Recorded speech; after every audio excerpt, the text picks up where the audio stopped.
Meanwhile supreme કોર્ટે અત્યારે હાલ પૂરતો યુજીસીમાં સ્ટે આપી દીધો છે, એટલે નિર્ણયનું સ્વાગત કરીએ છીએ. પણ ભવિષ્યમાં ચૂંટણીમાં આર્થિક ધોરણે અનામત લાગુ કરવામાં આવે, ઈડબ્લ્યુએસ ગુજરાતની સ્થાનિક સ્વરાજની ચૂંટણીમાં લાગુ કરવામાં આવે, એને લઈ અને વિશેષ ચર્ચા કરવામાં આવી છે.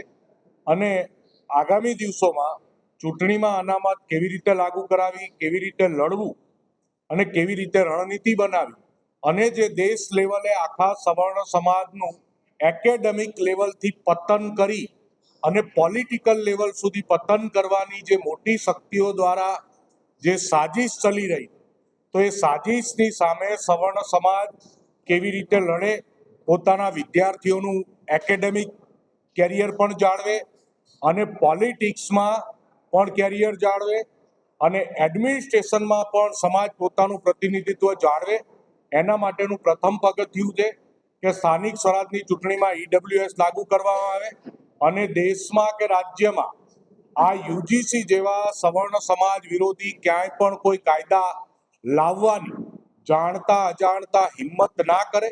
આ તો એક સાજિશ જ હતી, પણ દેશનો સવર્ણ સમાજ જાગી ગયો અને આ સાજિશનો પર્દાફાશ કર્યો અને આટલું મોટું પોલિટિકલ પ્રેશર દેશવ્યાપી આવ્યું છે. એનો આ નિર્ણય છે. જો આ સમાજ સૂઈ રહ્યો હોત અને દેશમાં સવર્ણો જાગ્યા ના હોત તો એવી પરિસ્થિતિ નિર્માણ થવા જઈ રહી હતી કે સવર્ણ સમાજના દીકરાને પણ યુનિવર્સિટીમાં બ્લેકમેલ કરવામાં આવે, સવર્ણ સમાજની દીકરીને પણ બ્લેકમેલ કરી અને શોષણ કરવામાં આવે. આવા એક ભવિષ્યનું નિર્માણ થવા જઈ રહ્યું છે. પણ હું દેશના બુદ્ધિશાળી જાગૃત સવર્ણ સમાજનો આભાર માનું છું.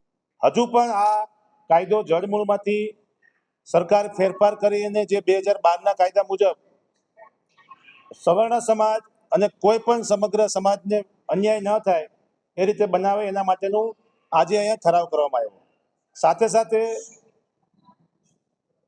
સમગ્ર ગુજરાતના સવર્ણ સમાજ અને ભારત દેશના સવર્ણ સમાજે જે લડાઈ કરી છે તેનો આભાર પણ વ્યક્ત કરવામાં આવ્યો. અમે ઈચ્છીએ છીએ કે દરેક સમાજ સમાનતાના રૂલ્સ મુજબ દરેક વિદ્યાર્થી, દરેક સમાજ અને દરેક વર્ગને કોઈ પણ પ્રકારનો અન્યાય ન થાય એ રીતે કોઈ પણ નિયમો બનાવવામાં આવે તો એને હંમેશા અમે આવકાર્યા છે. આ કોઈ સમાજ વચ્ચે વર્ગ વિગ્રહ ન થાય એની તકેદારી રાખવા માટે અને સાથે સાથે દરેક સમાજના દીકરાના ભવિષ્ય માટે જે કંઈ કાયદાઓ બને એમાં કોઈનો ભોગ ન લેવાય એના માટે આજે આ વાત કરવામાં આવી અને આજે મિટિંગમાં ઠરાવ કરવામાં આવ્યો. સાથે સાથે સમગ્ર ગુજરાતના સવર્ણ સમાજનું એક સમન્વય સમિતિ સમગ્ર ગુજરાત ખાતે અને દેશના લોકો સાથે કનેક્ટ થઈ રીતે એના માટેનું આયોજન કરવાની વિચારણા અને ઠરાવ કરવામાં આવ્યો, જેમાં રાજ્ય લેવલે દરેક સમાજના આગેવાનોની એક સમિતિ સવર્ણ સમાજનું પ્રતિનિધિત્વ કરશે. નંબર 2, 27% જે રિઝર્વેશન સ્થાનિક સ્વરાજની ચૂંટણીમાં દાખલ કરવામાં આવ્યું છે ઝવેરી કમિશનના રિપોર્ટના આધારે, જેમાં ક્ષતિઓ દેખાણી છે, જે ખામીઓ દેખાણી છે, સાથે સાથે 10% અનામતની ઈડબ્લ્યુએસની માંગણી અમારી જે છે એને અહીંયા ઠરાવમાં રજૂ કરવામાં આવ્યું છે ને એને સમર્થન આપવામાં આવ્યું છે. ત્રીજો વિષય છે બિન અનામત વર્ગને દીકરા દીકરીઓને થતા અન્યાયો, સરકારની યોજનાઓ અને મળતા બજેટમાં અને જે અમને ક્ષતિઓ ઊભી થઈ રહી છે, સરકારની પરીક્ષાઓ હોય, રોજગારની વિષય હોય, મેડિકલમાં એડમિશનનો વિષય હોય કે નીટની એક્ઝામના જે ખામીઓ છે એની પણ વિસ્તૃત ચર્ચાઓ મિટિંગમાં થઈ છે. અહીંયા સમગ્ર રાજકોટ શહેરમાંથી સૌરાષ્ટ્રના પ્રતિનિધિઓ હાજર રહ્યા હતા અને હવે આના પછી મુખ્યત્વે સમગ્ર ગુજરાતના એક કમિટી બનાવવાનો નિર્ણય લેવામાં આવ્યો છે. આ તકે સમગ્ર સવર્ણ સમાજ દરેક સમાજની સાથે રહીને પોતાના સમાજના હિતો માટેનું રક્ષણ કરે એના માટેનો નિર્ણય લેવામાં આવ્યો છે. એટલે આજે સુપ્રીમ કોર્ટના કાયદાને લઈને જે હુકમ થયો છે તેને અમે આવકારીને અમારી મિટિંગ પૂરી કરી છે. 109 જ્ઞાતિઓ રાજ્ય સરકારે બિન અનામત વર્ગમાં ડિક્લેર કરી છે.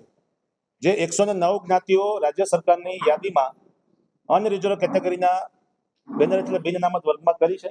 સાથે સાથે સવર્ણ સમાજની અંદર આવતી મુખ્યત્વે જ્ઞાતિઓ વર્ણ વ્યવસ્થા પ્રમાણે જે છે એ તમામ લોકોને અહીંયા બોલાવવામાં. રાજ્ય સરકાર કે કેન્દ્ર સરકાર કોઈ પણ કાયદો બનાવે એ કાયદાની અંદર જો અમને નુકસાન થાય તો એ કાયદાને આધારિત એનું પરિણામ રાજકીય પાર્ટીઓને મળતું જ હોય છે.